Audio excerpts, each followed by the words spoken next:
గోలియాతు అంటే మహా డేంజర్ కాదు. మన కుటుంబాలలో ఇప్పుడు కూడా తిరుగుతున్నాడు గోలియాతు. వాడే సాధారణ కాడు. నువ్వేం చేయలేవు, నీ దేవుడు కూడా ఏం కాదంటాడు. ఎందుకంటే మనం బలహీనంగా ఉంటే వాడు భయపెట్టాడు. మరి ఏంటంట, ఎన్ని దినాల వరకంట 40 రోజుల దాకా వాడు అటు తిరుగుతాడట, ఇటు వస్తాడట, అటు పోతాడు. నెల 10 రోజులు అందరి భయక్రాంతులకు గురి చేస్తా ఉన్నాడు వాడు. అందరు యుద్ధ వీరులే, అందరు యుద్ధాలలో ఆరితేరినటువంటి వాళ్ళు. కానీ వాడిని గోలియాతుని ఏమీ చేయలేక పోతున్నారు. ఏమీ చేయలేరు, ఏమంటలేరు. మాకైతే ఇలా గీతాలు వస్తానే కదా, మేమైతే పుష్టిగానే ఉంటాను కదా, ఆయనతో మనకెందుకులే, మన ప్రాణాల మీదకి మనం ఎందుకు తెచ్చుకున్నాంలే అని అందరూ కూడా ఆ రకంగా ఉన్నటువంటి సందర్భంలో దావీదు ఎంటర్ అయ్యాడు. హల్లెలూయా. దావీదు ఎంటర్ అయ్యి అంటున్నాడు, జీవము గల దేవుని సైన్యమును తిరస్కరించుటకు ఈ సున్నతి లేని ఫిలిష్తీయుడు ఎంతటి వాడు. ఈ సున్నతి లేనటువంటి ఫిలిష్తీయుడు ఎంతటి వాడు. సున్నతి అంటే ఆ కాలంలో సున్నతి అని రాయబడ్డది, కానీ ఈ కాలంలో బాప్టిజం. బాప్టిజం లేని వాళ్ళు మనతో మాట్లాడుతుంటే ఒక్కొక్కసారి మన రోగాలన్నీ లేచి నిలబడతా ఉంటాయి. వాళ్ళు ఒక్కొక్క మాట మాట్లాడితే అబ్బా ఎందుకని నేను దేవుళ్ళకి వచ్చినాయి, ఒక్కొక్కసారి మనకు ఆలోచన వస్తుంది. వాడు ఆలోచన కూడా తెప్పిస్తాడు వాడు. కానీ ఇక్కడ అంటున్నాడు, ఇక్కడ జీవము గల దేవుని తిరస్కరించుటకు ఈ సున్నతి లేని ఫిలిష్తీయుడు ఎంతటి వాడు. వాళ్ళు ఎంతటి వాళ్ళు మనకు. మనలో జీవము గల దేవుడు ఉన్నాడు. జీవాత్మయే మన మధ్యలో సంచారం చేసేటువంటి దేవుడు. ఆయన ఎల్లవేళలా మనతో ఉండేటువంటి దేవుడు. దావీదుకు ఒకటే టెన్షన్, ఎప్పుడు వాడిని లేపేయాలా, ఎప్పుడు వాడిని పరిపట్టాలా. డైరెక్టే పోరాడు కదా, పెద్దల పర్మిషన్ తీసుకోవాలి, రాజు పర్మిషన్ తీసుకోవాలి. అప్పటికే అన్నలందరూ అరే ఎందుకు వచ్చినవరా ఇక్కడికి, ఆ గొర్రె కాసుకొని ఉండక, నీ పోకిరి వేశాడు మాకు తెలియదారా, నీ డబ్బాలు మాకు తెలియదా, నీ మాటలు మాకు తెలియదా, చక్కగా వెళ్ళిపో, నువ్వు యుద్ధాన్నే కదా చూడడానికి వచ్చావు, నీ పని అయిపోయింది వెళ్ళిపో అంటున్నాడు. అయినా కానీ ఒక రకంగా చెప్తే కడుపు అంతా మసులుతుంది. అంత పౌరుషము కలిగి ఉండాలి క్రైస్తవుడు. హల్లెలూయా. ఆ రకంగా మనం కూడా ఉంటేనే దేవుని పనిలో మనం ఉండగలుగుతాం, దేవునిలో మనము ఉండగలుగుతాం. అందుకే రాజు దగ్గర పర్మిషన్ తీసుకొని వచ్చి ఏటిలో లోయలోకి వెళ్ళి ఎన్ని రాళ్ళు తీసుకున్నాడమ్మా? 5 నున్నటి రాళ్ళు. హల్లెలూయా. 5 నున్న ఉండాల రాళ్ళు. ఎట్లుంటే బరుసలు కాదు. మన జీవితం, మన ప్రార్థన కూడా బరుసలు ఉండద్దమ్మా, తట్టుకున్నట్టు ఉండదు. గోలు ఎట్లుంటుంది, సీసా గోళీలు తెలుసా మీకు ఎట్లుంటాయి అవి? ఆ రకంగా. హల్లెలూయా. కచ్చకాయలు కూడా మీరు ఆడుంటారు, అవి ఎట్లుంటాయి అట్లా.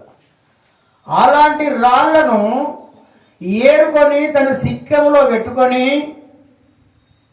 ఓ కర్ర పట్టుకొని వెళ్ళిపోతున్నాడు. ఈ సందర్భం అంతా మనం విన్నాం. అక్కడికి పోగానే, ఏరా నువ్వు నన్ను కూడా నీకు వస్తున్నావు, ఒరి బాలక ఎర్రగున్న ఒక్క దెబ్బ నేను అందుకుంటే నువ్వు 3 దిక్కులా అడ్డం పడతావు, తిరిగి పడతావు, అనవసరంగా నువ్వు నా దగ్గరికి వస్తున్నావు అని భయపెట్టి కూడా ఉన్నాడు. దావీదు భయపడలేడు. ఏమంటున్నాడు దావీదు అంటే, ఈ దినమున యెహోవా నిన్ను నా చేతికి అప్పగించును. చప్పట్లు కొడదాం. హల్లెలూయా.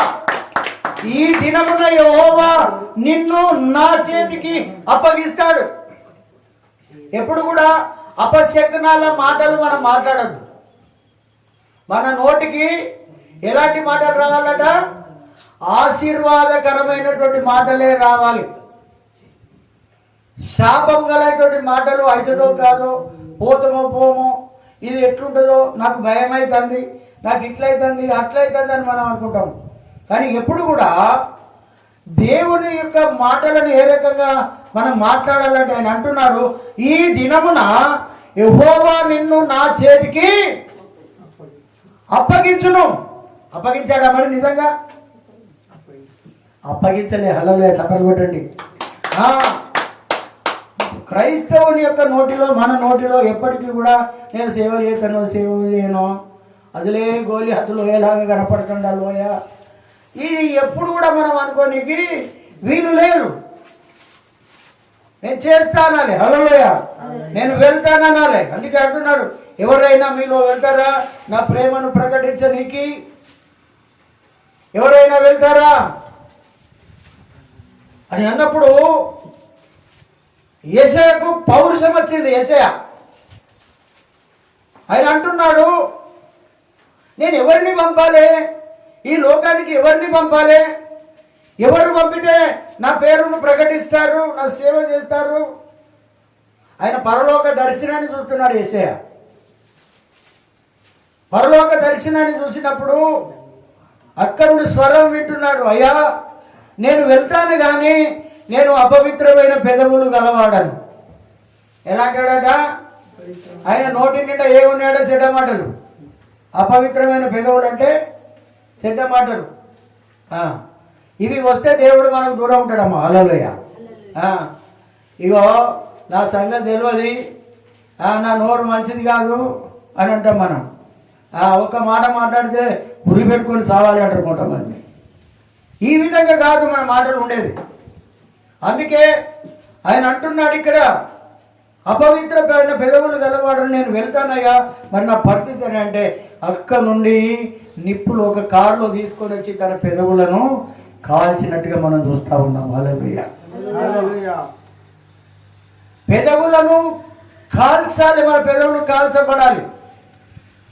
మనం ఎవరిని ఉద్దేశపూర్వకంగా కానీ మన ఇష్టపూర్వకంగా తిట్టడానికి వీలు లేదు. అందుకే ఇక్కడ అంటున్నాడు, ఈ దినమున యెహోవా నిన్ను నా చేతికి అప్పగించును అని చెప్పి, ఇక చూసుకుందామని అనుకొని ఒక రాయి తీసి ఆ ఒడిసెలలో పెట్టి గిర తిప్పి, ఏమంటే అంతకంటే ముందు ఏమన్నా యుద్ధము నాది కాదు, ఈ యుద్ధము ఈ ఫైటింగ్ చేసేది నేను కాదు, నీతో పెట్టుకోవాలంటే నా ఉంచి ఏమవుతుంది అంటారు కొంతమంది. అది కంప అంటారు. లేకపోతే ఆ మనిషితో మేము పెట్టుకోం, మనిషి కాదు దున్నపోతుంటారు కొంతమంది.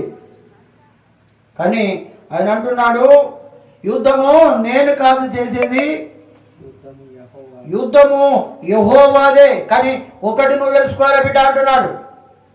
ఏంటిదనంటే, ఇజ్రాయేలీయులకు కూడా దేవుడు ఉన్నాడని ఈరోజు మీ ఫిలిస్తీన్లందరూ తెలుసుకోవాలి. చప్పట్లు కొడదాం. హల్లెలూయా. ఇజ్రాయేలీయులు కూడా, మాకు కూడా ఒక దేవుడు ఉన్నాడు, మనం బలపరిచేవాడు ఉన్నాడు, మనం స్థిరపరిచేవాడు ఉన్నాడు, మా కుటుంబాలను చక్కదిద్దేవాడు ఉన్నాడు, మనం స్వస్థపరిచే యెహోవా ఆయనే, మా అవసరాలను తీర్చేవాడు ఆయనే. అందుకే ఇక్కడ అంటున్నాడు, ఏమంటున్నాడు అని అంటే, ఇజ్రాయేలీయులకు కూడా దేవుడు ఉన్నాడని లోక నివాసులందరూ తెలుసుకోవాలి, భూమి మీద ఉన్న వాళ్ళు అన్నాడు అని చెప్పి, ఇక నేను వస్తున్నాను. నేను కాదు వచ్చేది, హల్లెలూయా, నేను కాదు. ఈ యుద్ధం ఎవరు చేస్తారట? యుద్ధము యెహోవా చేస్తాడు. హల్లెలూయా. అందుకే మనం పాట పాడతాం, యుద్ధము యెహోవాదే, యుద్ధము యెహోవాదే, రాజులు మనకెవ్వరు లేరు, శూరులు మనకెవ్వరు లేరు, రాజులు మనకెవ్వరు లేరు, శూరులు మనకెవ్వరు లేరు,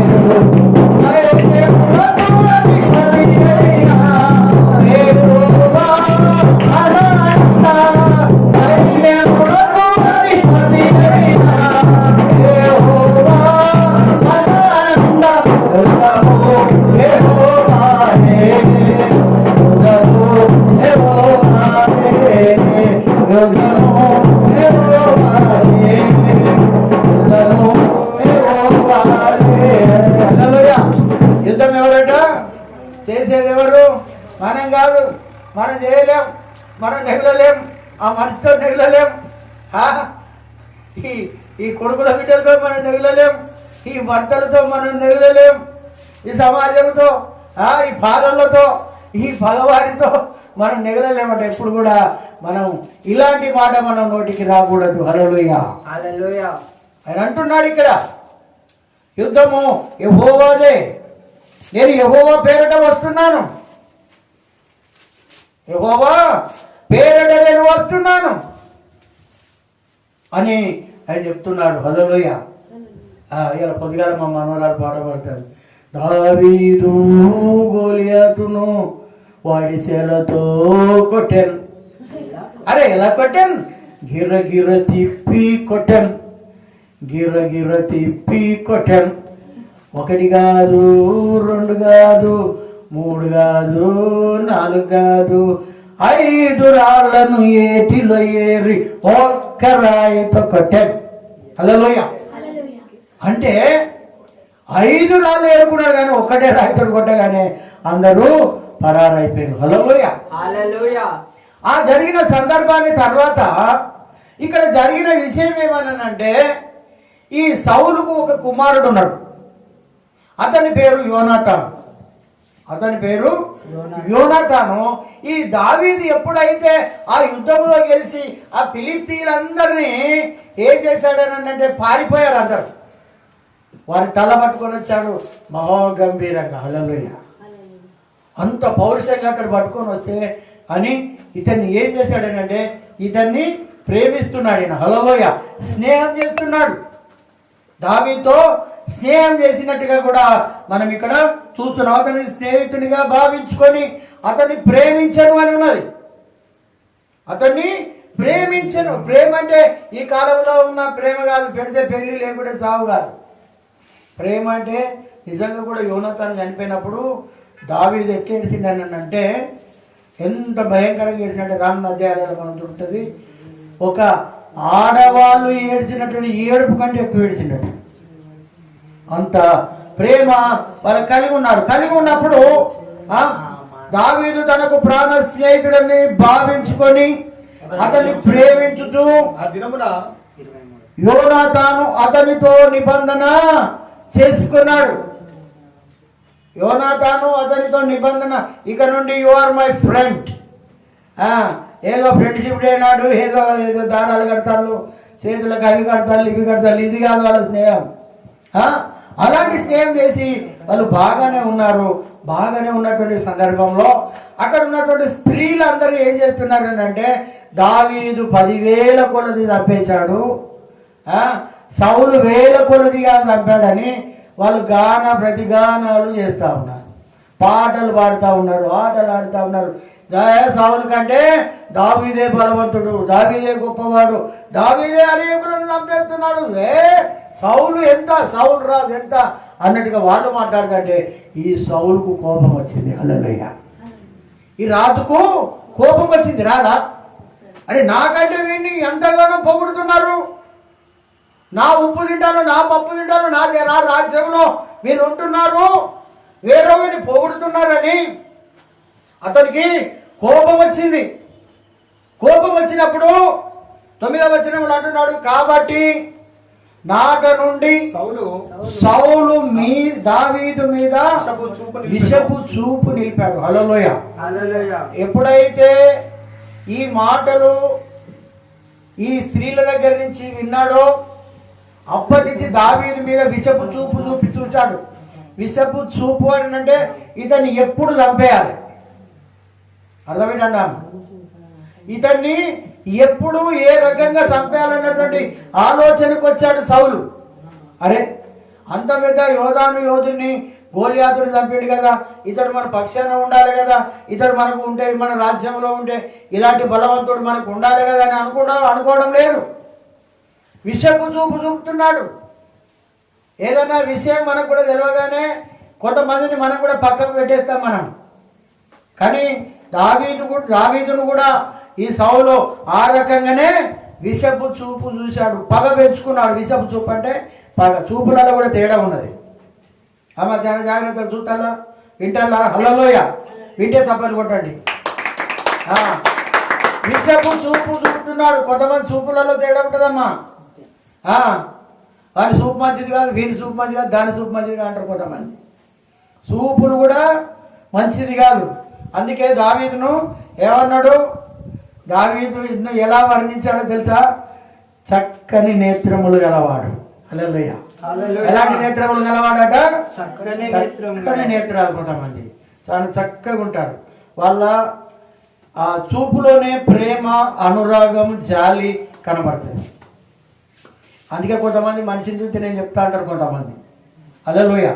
అలాంటి వాడు ఇతడు విషపు చూపు చూసి ఏమంటున్నాడనంటే ఇతని మీదికి ఒక దురాత్మ వచ్చింది. హల్లెలూయా. అంతకుముందు దురాత్మ వచ్చినప్పుడల్లా ఇదే దావీదు వీణ వాయించేటువంటి వాడు. ఈ వీణ వాయించి పాటలు పాడి అతడు స్తుతి గానాలు పాడుతూ ఉంటే అతడిలో ఉన్నటువంటి దురాత్మ వెళ్ళిపోయేది. అర్థమైందమ్మా? ఆ యొక్క వీణ వాయిస్తూ ఉంటే అతడిలో ఉన్నటువంటి దురాత్మ వెళ్ళిపోయేది. అలాంటిది దురాత్మ ఇతని మీదకి వచ్చినప్పుడు ఈసారి ఏం చేసిండనంటే దురాత్మ వెళ్ళిపోవడమే కాదు, ఈ పౌలు దావీదును చంపుదామని ఇట్లా విసిరేసింది. ఇక్కడ దావీదు చాలా తెలియకల వాడు గుర్తుపెట్టుకోండి. హల్లెలూయా. దేవుడు అంత జ్ఞానం, పరిజ్ఞానాన్ని ఇచ్చింది ఆయనకు. అసలు యాక్చువల్గా చెప్తే అసలు సౌలు విసిరినటువంటి ఈట కూడా పొరపాటున కూడా తప్పిపోదట. బైబిల్ గ్రంథంలో ఆ రకంగా ఉన్నది. అతడు విసిరుడు కూడా ఎలాంటిదైనా కానీ చక్కగా గురి చూసి కొట్టేంత పరిజ్ఞానం అతనికి ఉన్నది. ఎవరికి ఉన్నది? సౌలుకున్నది, రాజుకున్నది. కానీ ఇక్కడ ఏమని రాసినదంటే దావీదుకు యెహోవా తోడుగా ఉన్నాడు కనుక తప్పించబడెను అని ఉంటుంది ఇక్కడ. హల్లెలూయా. ఆ మాట కూడా చూసుకుందాం. 12వ వచనం, యెహోవా తనను విడిచి దావీదునకు తోడైయుండుట చూచి సౌలు భయపడెను. హల్లెలూయా. సౌలునకు దావీదునకు భయపడుతున్నాడు. ఇప్పుడు నేను కొట్టింది నిష్ఫలమేంటి? ఎందుకు జరుగుతున్నది? కానీ దేవుడు నన్ను విడిచిపోయి దావీదు పక్షాన ఉన్నాడు. గట్టిగా తప్పలు కొట్టాడు. హల్లెలూయా. మైండ్లోకి వచ్చేసింది. ఇతడు మామూలు వాడు కాదు. యెహోవా ఆత్మ ఇతరులోకి వచ్చింది కనుక అతడు తప్పించుకున్నాడని అతనికి భయపడి కాబట్టి ఏం చేసిండంటే అతన్ని సహస్రాధిపతిగా చేసిండు. హల్లెలూయా. కొంతమంది మీద నాయకునిగా చేసిండి నన్ను. సహస్ర అధిపతి. సహస్ర అంటే 1000 మంది మీద అధికారిని చేసి ఈ అధికారి ముందు వరుసలో వెళ్ళాలి. చాలా జాగ్రత్తగా చూడండి. ముందుగా వెళితే ఆ శత్రువులు ముందుగానే చంపేస్తాడు. అర్థమైందా? దావీదును ముందు వరుసలోనే ఉంచాడు. ముందు వరుసలో ఉంచి చంపేయాలని కుట్ర. చెడు చూపు అన్నాం కదా, విషపు చూపు. కొంతమంది పగ, పౌరుషాన్ని ఎప్పటి కూడా హృదయంలోనే ఉంటూనే ఉంటారు. అది పగ ఉంచుకోవద్దమ్మా మనం. హల్లెలూయా. ఎప్పుడు కూడా దుష్మన్గా ఇంకొక వ్యక్తిని ఎల్లకాలం చూడవలసినటువంటి అవసరం లేదు. క్షమాపణ కోరుకోవాలి మనం. హల్లెలూయా. క్షమాపణ కోరుకోవాలి. అందుకే ఏమంటున్నాడనంటే సహస్రపతిగా చేశాను. అతడు జనులకు ముందు వచ్చుతూ పోవుతూ ఉండేది. ముందు ఉంటాడు. హల్లెలూయా. ఈ రోజుల్లోనేమో ఎమ్మెల్యేలు, ఎంపీ ముందటేమో పెద్ద ఎస్కార్ట్ వెళ్తాయి, వెనక వెళ్తే మధ్యలో వీళ్ళు పోతారు. కానీ ఆ కాలంలో వీళ్ళు ముందు నడిచేటువంటి వాళ్ళు. వీళ్ళు వీరులు, శూరులు. వీళ్ళు అంతా నా వెనుక సైన్యం అవుతుంది, నాకింది భయం అన్నట్టుగా వాళ్ళు వెళ్ళిపోయేటువంటి వాళ్ళు. అందుకే ఇక్కడ అంటున్నాడు, మరియు దావీదు సమస్త విషయంలో సుబుద్ధి కలిగి ప్రవర్తింపగా యెహోవా అతనికి తోడుగా ఉండని. గట్టిగా తప్పబడదాం. హల్లెలూయా. మనం కూడా సుబుద్ధి కలిగి ఉండాలి. పరిచర్యలో కానీ, మన కుటుంబంలోనూ కానీ, స్నేహితుల మధ్యలోనే కానీ, మరే చోట కానీ, మరి ఎక్కడికి పోయినా కానీ ఒక రకంగా చెప్తే మనోళ్ళు మనం చెప్పేది ఏంటిదనంటే ఎక్కడికి వెళ్ళినా ఒళ్ళు దగ్గర పెట్టుకొని పోవాలట. ఊరు మంచిదైతే, నోరు మంచిదైతే ఊరు మంచిది, నీ నాలుక మంచిది కాకపోతే. ఈయన కూడా సుబుద్ధి కలిగి, అంటే మంచి గుణ లక్షణాలు కలిగినటువంటి వ్యక్తి. హల్లెలూయ. మంచి సుబుద్ధి కలిగి ప్రవర్తింపగా యెహోవా అతనికి తోడుగా. మనం కూడా సుబుద్ధి లేకుండా యెహోవా మనకు తోడుగా ఉండడు. గుర్తు పెట్టుకోలేక మరి దేవునిలో మనం ఉండాలంటే మనం కూడా సుబుద్ధి కలిగి ఉండాలి. పక్షపాతము, కక్ష, కోపం, క్రోధం, గర్వం, అహంకారం ఇవన్నీ మనలో కలిగి ఉంటే దేవుడు మనతో ఉండడమ్మా. ఆయన సుబుద్ధి కలిగి ఉన్నాడు, మంచి లక్షణాలు కలిగి ఉన్నాడు కనుక దేవుడు అతనికి తోడుగా ఉన్నాడు. హల్లెలూయ. అందుకే ఆయన ఈ రకంగా మాట్లాడుతున్నాడు. దావీదు మిగుల సుబుద్ధి గలవాడై ప్రవర్తించుట సౌలు చూసి మరి అధికముగా హల్లెలూయ. అరే సహస్రాధిపతికి ఎవరు రాజు భయపడతారా అండి? కానీ రాజు భయపడుతున్నాడు. రాజు భయపడుతున్నాడు. ఏ విధంగా చేసినా యెహోవా వీడిని తప్పిస్తున్నాడు. అప్పుడే అర్థమైంది గోలియాతును తప్పినప్పుడే, కానీ ఆయన బయట పెట్టుకోలేదు. అప్పుడు ఇప్పుడు అర్థమైతా ఉన్నది అతనికి. అందుకే అంటున్నాడు, అతనికి ప్రవర్తించుట చూసి మరి అధికముగా అతనికి భయపడెను.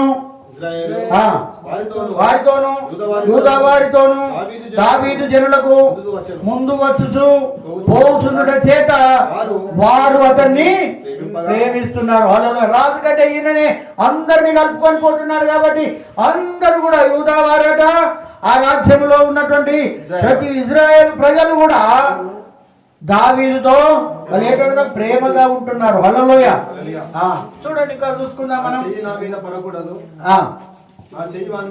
నా చేయి వాని మీద పడకూడదు, ఫిలిష్తీయుల చేయి వాని మీద పడును గాక అనుకొని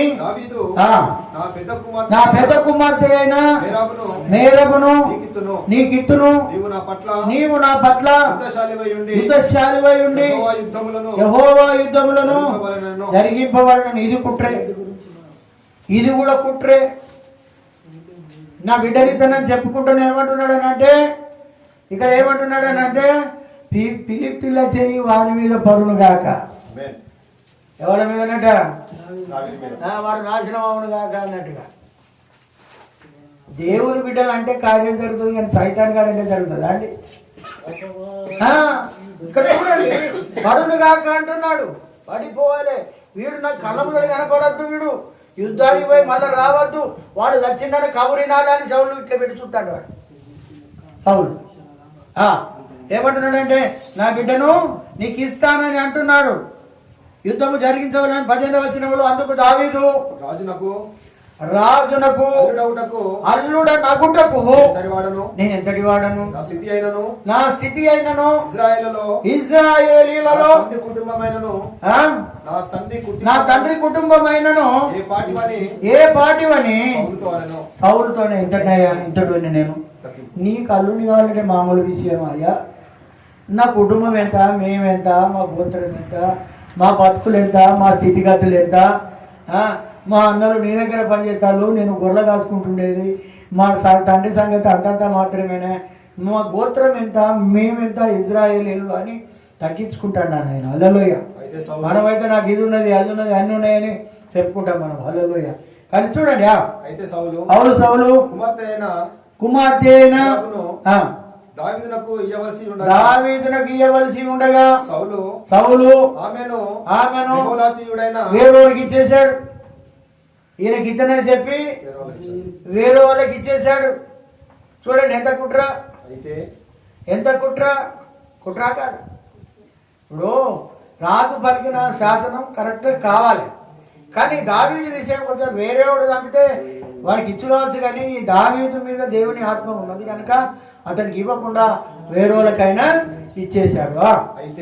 అయితే తన కుమార్తె అయిన మీకాలు ప్రేమ కలిగి ఉండగా సంతోషించి, అయితే మీకాలు అతను ప్రేమిస్తున్నదని అతను తెలుసుకొని, ఇది కూడా కపటమే. తెలుసుకొని ఆమె ఆమె అతనికి అతనికి ఉరిగా ఉండునట్లును ఉరిగా ఉండునట్లు. హల్లెలూయా. కొంతమంది భార్యలు భర్తలకు ఉరిగా ఉంటారు. ఉరి ఉరి నువ్వు చేయబట్టి నా పానం పోయేటట్టునే అంటారు కొంతమంది. నువ్వు చేయబట్టి ఇక నా పానం పోతుంది. భార్యలు భర్తలకు ఉరిగా ఉండకూడదు. ఇది దేవుని మాట. హల్లెలూయా. భర్త మాటను వినాలి. భర్త చెప్పినటువంటి శాసనాన్ని ఎప్పుడు కూడా శిరసావహించాలి. అనికి మనికి ఉండాలి. కుటుంబంలో అల్లరులు ఏది రాకుండా చూసుకోవాలి. ఒకవేళ వచ్చినా ప్రేమ కలిగి ప్రవర్తించాలి. హల్లెలూయా. చూడండి, ఇది కూడా కుట్ర. ఆ యొక్క మీకాలు ఎలాంటి కుమార్తె అని చెప్తున్నాడు ఇక్కడ? ఉరిగా నుండునట్లు. ఉరిగా అంటే ఒకటి చెప్తే ఒకటి చేసేది అన్నట్టు. ఏమి ఒకటి చెప్తే ఒకటి చేసేది. ఉరిగా ఉండునట్లు ఫిలిప్పీల చేయి అతని మీద నుండునట్లును నేను ఆమెను అతనికి ఇచ్చును అనుకొని. ఇప్పుడు అనుకొని వాడు అనుకునే చేస్తున్నాడు. అనుకునే దావీదుని ఎట్లాగూ చంపాలని అనుకొని ఇప్పుడు నీవు మరి ఒక దాని చేత నాకు అల్లుడు అవదు అని దావీదుతో చెప్పి మళ్ళా సరి చెప్పాడు. నీకు అది ఇద్దామనుకునే కానీ ఇక అది ఏదో చేసేసిన ఇక ఈమె నీకు ఇస్తా అన్నట్టుగా మాట్లాడుతున్నాడు. ఈ కపట హృదయం ఆయనకి అర్థమైతలేదు. ఇక్కడ ఉరి అవుతుంది. ఇప్పుడు 2-3 బిడ్డలు ఉన్న తర్వాత ఏ బిడ్డ ఎటువంటిదో తెలియదా తల్లిదండ్రులకు? తెలుసా లేదా? 2 కొడుకులు ఉంటే ఏ కొడుకు మంచోడో తెలియదా? కానీ కొన్నిసార్లు మంచోడే చెడ్డోడే మంచోడే గుర్తు పెట్టుకొని ఇది ఈ కాలంలో. హల్లెలూయా. చూసుకుందాం. తన సేవకులను పిలిపించి మీరు దావీదుతో రహస్యంగా మాట్లాడి రాజు నీ యందు ఇష్టం కలిగి ఉన్నాడు అతని సేవకులందరూ నీ ఎడల స్నేహంగా ఉన్నారు కాబట్టి నీవు రాజునకు కావాలని చెప్పవలనని ఆజ్ఞ ఇచ్చాను. అందరితో చెప్తున్నాడు. అరే మీరు చెప్తుంటాడు ఎట్లాగేం కాదు. రాజు బిడ్డ అంటే మామూలు మీరు చెప్తే వింటాడని ఇంకా 10 మంది స్నేహితులను అందరికీ ప్రియంగా ఉన్నాడు, ఇష్టంగా ఉన్నాడు అని తెలుసుకున్నాం కదా. వాళ్ళందరితోటి చెప్పబుతున్నాడు. హల్లెలూయా. ఎవరు చెప్పితే ఏ మనిషి వింటాడన్న కూడా నాడి కూడా తెలుసుకున్నాడు సౌలు. ఎవరు చెప్పితే పలానాయన చెప్పితేనే వింటాడు కొంతమంది. ఆ రకంగా చెప్పుకొని ఇక్కడ వాళ్ళతో చెప్తున్నాడు. వాళ్ళు ఏమంటున్నారు అని అంటే, నేను దరిద్రుడనై ఎన్నిక లేని వాడనై ఉండగా రాజునకు అల్లుడనగుట స్వల్ప విషయమని మీకు తోచిన. మీరు ఏమనుకుంటారా? రాజు కల్లుడు అంటే మామూలు విషయమా? ఇది స్వల్ప విషయం అని నాతో చెప్తున్నారా అని అంటున్నాడు. రాజుకు అల్లుడనగుట స్వల్ప విషయమా మీకు తోచిన అని వారితో అనగా సౌలు సేవకులు దావీదు పలికిన మాటలు అతని మళ్ళా సౌలు దగ్గర తీసుకొని పోయారు. చూసుకుందాం ఇప్పుడు. అందుకు సౌలు ఫిలిస్తీయుల చేత దావీదును పడగొట్టాలని. చూడండి, ఇక మళ్ళీ ఇక్కడికి వచ్చింది. ఇక ఏంటిదట? ముళ్ళుతోటే. ఇది తెలుసా మీకు? ముళ్ళుతోటే తీయాలి. మళ్ళీ ఎవరితోటి చంపేయాలి? నేను రాజకీయాలలో కూడా గిట్టే ఉంటాయి అమ్మ. రాజకీయం కూడా మంచిది కాదు. కొద్దిగా ఎవడన్నా ఎదిగిండనుకో ఓర్వరిగా. చూడండి, మళ్ళా ఏమంటున్నాడు అనంటే, ఫిలిస్తీయుల చేత దావీదును పడగొట్టవలనన్న తాత్పర్యం గలవాడై ఆలోచన చేశాడు. రాజు ఓలిని కోరగా రాజు శత్రువుల మీద పగ తీర్చుకోవాలని ఫిలిస్తీయుల 100 ముందోలు కోరుచున్నాడని దావీదుతో చెప్పుడన్నాను. హల్లెలూయా. ఏం లేదయ్యా. ఇప్పుడు కొంతమంది ఇప్పుడు ఈ కాలంలో అయితే ఆ కాలంలో అయితే ఓలి అయితే బరాబరేనా? మీ దాంట్లో ఓలి ఉంటుందా అమ్మ? ఇప్పుడు వచ్చింది కాదు ఇది ఓలి. ఓలి అంటే ఓలి పండుగ కాదు, రంగులు రుట్టుకునే పండుగ కాదు ఇది. డబ్బులు కట్టేది. నువ్వు రాజుకు అంత రొక్కం కట్టలేవు. నువ్వు ఓలి ఇవ్వకున్నా కానీ నిన్ను ఆయన పెళ్లి చేసుకుంటా అంటుండు. ఆయన బిడ్డ నుంచి పెళ్లి చేస్తాడంటే ఏంది నువ్వు ఇట్లా మాట్లాడుతున్నావు? ఓలి ఓలిని కోరతలేడు ఆయన. అరే ఓలి కోరకుండా పెళ్ళి కంటే ఇంకేంద్రా నీకు అంటారు కొంతమంది. ఎక్కడి తెచ్చిస్తావు అంతా ఓలి రాదు, అడిగినంత ఇవ్వాలి. ఇచ్చేంత కెపాసిటీ నీకున్నదా? లేదు.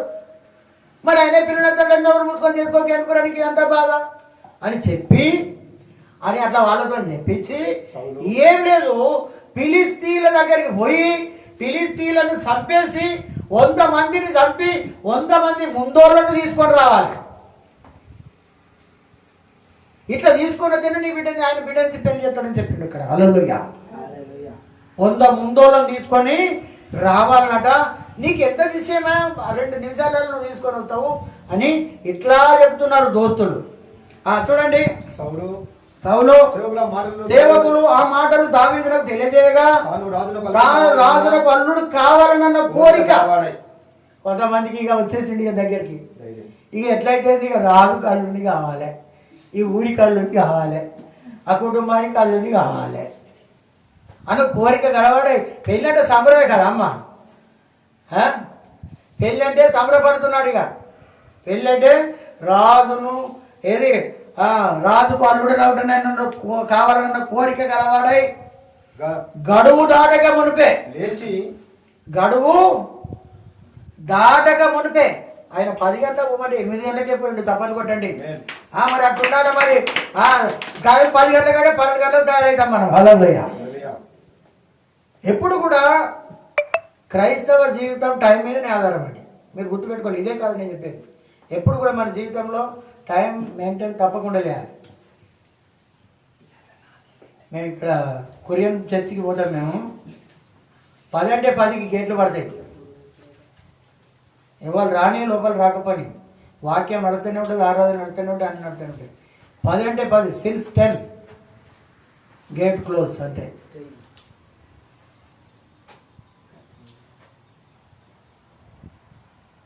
చాలా మంది 100 మంది మారిపోతారు మళ్ళా.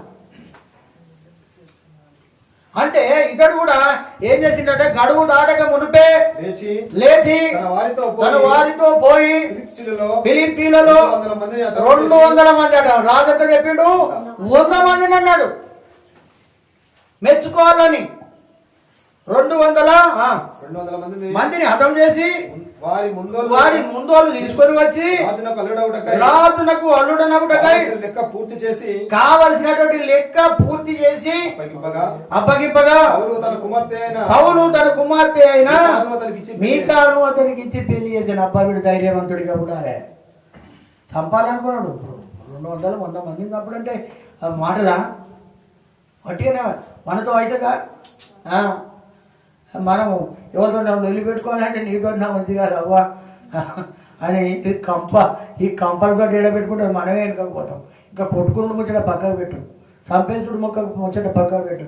అందుకే చూడండి ఆయన తీసుకొని సౌలుకు అప్పగించగా అతడు పెళ్లి చేశాడు. యెహోవా దావీదునకు తోడుగా నుండుటయు తన కుమార్తె అయిన మీకాలు అతన్ని ప్రేమించుటయు సౌలు చూసి ఫస్ట్ మాత్రం ఆలోచించేది ఏం ఆలోచించాడు? యెహోవా దావీదునకు తోడుగా ఉన్నాడు. దేవుని తోడుంటే మనం ఎవ్వరు ఏం చేయలేదండి. దేవుడు మనకు తోడుగా ఉంటే ఎవ్వరు ఏం చేయలేరు మనం. హల్లెలూయా. అందుకే అతన్ని ఎక్కువగా భయపడి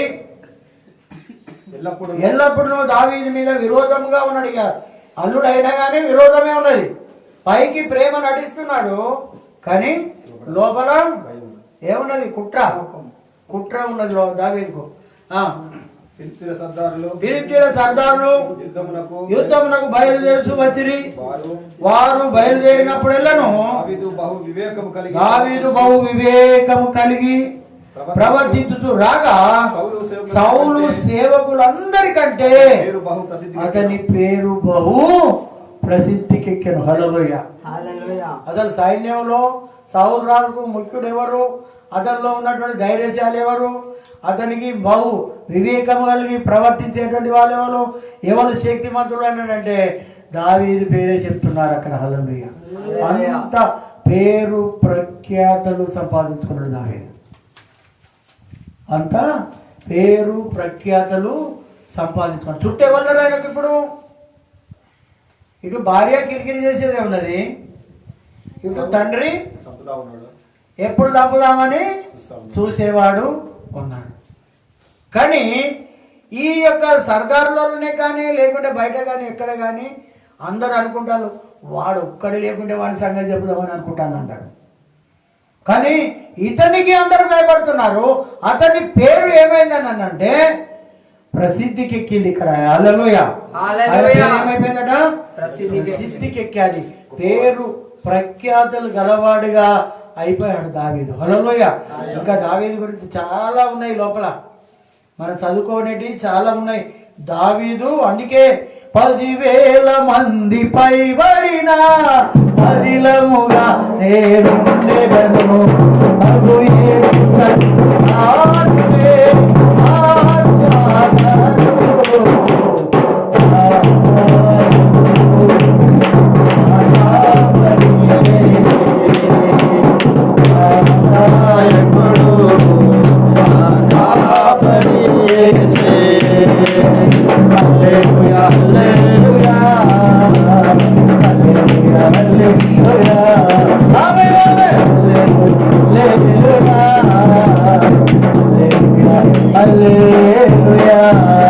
అవసరం ఏంటంటే 10,000 మంది పైబడ్డా కానీ నేను పల్లంగా ఉంటాడంటున్నాడు ఆయన. అర్థమైందమ్మా? 10,000 మంది నా మీద పడ్డా నేను నిమ్మలమైన ఉంటాయి. ఎందుకు? ఆయన తోడుగా ఉన్నాడు కాబట్టి. హల్లెలూయా. అంత ధైర్యం దేవుడి మీద మనకు, అంత కాన్ఫిడెన్స్ ఉన్నదా? అంత నమ్మకం ఉన్నదా? రోజు రోజుకి